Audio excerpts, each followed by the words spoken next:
Assalamualaikum class pre-9 hoping you are all fine. I hope आप साथ साथ lesson को अच्छी तरह से प्रिपेयर कर रहे होंगे। आज का लेसन स्टार्ट करते हैं biology class pre-9 chapter number 4 dated 20th जून 2020 सैटरडे। चैप्टर नंबर 4 में से हमने ऑर्गेनेल्स स्टार्ट किए थे और जो लास्ट ऑर्गेनेल हमने की थी दैट वाज लाइसोसोम और आज जो ऑर्गेनेल हम पढ़ रहे हैं दैट इज सेंट्रियोल्स। सेंट्रियोल्स क्या है? ये वो ऑर्गेनेल्स हैं सेल के अंदर जो एक अंदर से खाली सिलेंडर की तरह होती हैं। ये एक ऑर्गेनेल है जो अंदर से एक खाली सिलेंडर की तरह होती है। हॉलो सिलेंड्रिकल ऑर्गेनेल्स हैं ये। कैसे बनी होती हैं? इसमें ट्रिपलेट्स होते हैं माइक्रोट्यूब्यूल्स के। सबसे पहले माइक्रोट्यूब्यूल्स क्या है?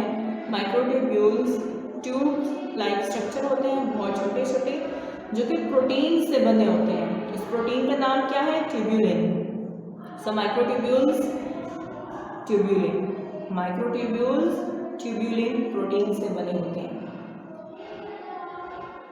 ओके, अब इन माइक्रोट्यूब्यूल्स के ट्रिपलेट्स होते हैं, मीन्स 1 2 3 ट्यूब्यूल्स, फिर 1 2 3 दूसरा ट्रिपलेट, फिर 1 2 3 तीसरा ट्रिपलेट। ये जो एक आपको ट्रिपलेट नजर आ रहा है, एक ट्रिपलेट में 3 माइक्रोट्यूब्यूल्स है, इसीलिए इसको हम ट्रिपलेट कहते हैं। ये दूसरा ट्रिपलेट है, इसमें भी 3 माइक्रोट्यूब्यूल्स हैं। फिर ये तीसरा ट्रिपलेट है, इसमें भी 3 माइक्रोट्यूब्यूल्स हैं। इसी तरह से 4 5 6 7 8 9 ये टोटल 9 ट्रिपलेट्स होंगे माइक्रोट्यूब्यूल्स के, और ये एक हॉलो सिलेंडर, एक हॉलो पाइप की फॉर्म में अरेंज्ड होंगे। ये किस फॉर्म में एग्जिस्ट करते हैं सेल के अंदर? सेल के अंदर हमेशा 2 सेंट्रियोल्स होते हैं। एक अगर यूं पड़ा हुआ है तो दूसरा इसके राइट एंगल पे पड़ा हुआ, यूं और यूं राइट एंगल पे ये दोनों प्रेजेंट होंगे और इनको क्या कहते हैं? Centrosome. 2 centrioles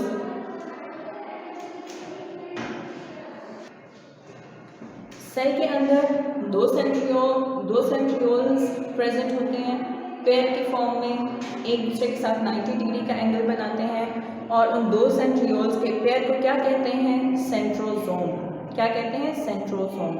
centrosome actually pair है 2 सेंट्रियोल्स का, एक यूं पड़ा होता है और दूसरे के राइट एंगल पे यूं पड़ा होता है। ये सेंट्रोसोम कहाँ पर मौजूद होता है? न्यूक्लियस के आउटर सरफेस पर सेल मेम्ब्रेन के करीब ही मौजूद होता है। ठीक है, सेंट्रोसोम कहाँ पर मौजूद होता है?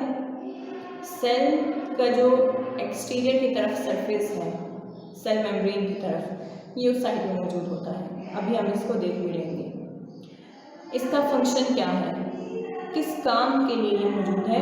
ये सेल डिवीजन में बहुत इंपॉर्टेंट रोल प्ले करता है। सेल डिवीजन में सेंट्रियोल्स स्पिंडल फाइबर्स बनाते हैं और स्पिंडल फाइबर्स ही की वजह से फिर क्रोमोसोम्स की डॉटर सेल्स में डिवीजन हो जाती है। यहाँ आप देख सकते हैं 2 सेंट्रियोल्स सेंट्रोसोम की फॉर्म में सेल न्यूक्लियस के उस सरफेस के पास मौजूद हैं जो बाहर की तरफ है। ठीक है, और ये दोनों सेंट्रियोल्स एक दूसरे के साथ 90 डिग्री के एंगल पर मौजूद हैं। सो इसको क्या कहते हैं? सेंट्रोसोम।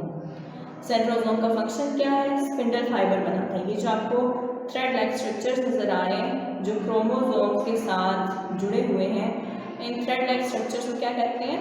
ये जो थ्रेड लाइक स्ट्रक्चर्स हैं इनको हम कहते हैं स्पिंडल फाइबर्स। इनका काम क्या है? क्रोमोसोम के सेंट्रोमियर के साथ अटैच हो जाते हैं और एक क्रोमोसोम को एक तरफ खींच लेंगे, दूसरे क्रोमोसोम को दूसरी तरफ खींच लेंगे। इस तरह से डॉटर सेल्स में इक्वल डिवीजन हो जाएगी क्रोमोसोम की। एक क्रोमोसोम इधर चला गया, दूसरा क्रोमोसोम वहाँ, फिर नेक्स्ट क्रोमोसोम एक इधर और एक इधर। इस तरह से डॉटर सेल्स में इक्वल डिवीजन ऑफ क्रोमोसोम्स हो जाती है माइटोसिस में। फिर ये सेंट्रियोल्स सिलिया की फॉर्मेशन में और फ्लैजिला की फॉर्मेशन में बहुत इंपॉर्टेंट रोल प्ले करते हैं। सिलिया छोटे छोटे से हेयर टाइप स्ट्रक्चर्स होते हैं जो कि किसी भी सेल की पूरी सरफेस पर होते हैं। फ्लैजिला सिर्फ एक विप लाइक स्ट्रक्चर होता है जो सेल के एक पोल पर होता है या ज़्यादा से ज़्यादा 2 पोल्स पर होते हैं, और ये एक थ्रेड लाइक स्ट्रक्चर होता है या फिर 2 होते हैं जस्ट। जैसा कि एक यूनिसेलुलर ऑर्गेनिज्म आप ले लें जिसका एक विप लाइक फ्लैजिला है। ये फ्लैजिला इसको क्या करता है, ये इसको पानी में मूव करवाता है। ये एग्जाम्पल है क्लैमिडोमोनास की। ये फ्लैजिला ताजीने की तरह होता है, जैसे ताजीना होता है उसी ही से मिलता जुलता एक धागा नुमा एक स्ट्रक्चर होता है जिसको हम फ्लैजिला बोलते हैं, और ये इसको पानी में मूव करवाता है। अब इसकी फॉर्मेशन में भी सेंट्रियोल अपना रोल प्ले करता है।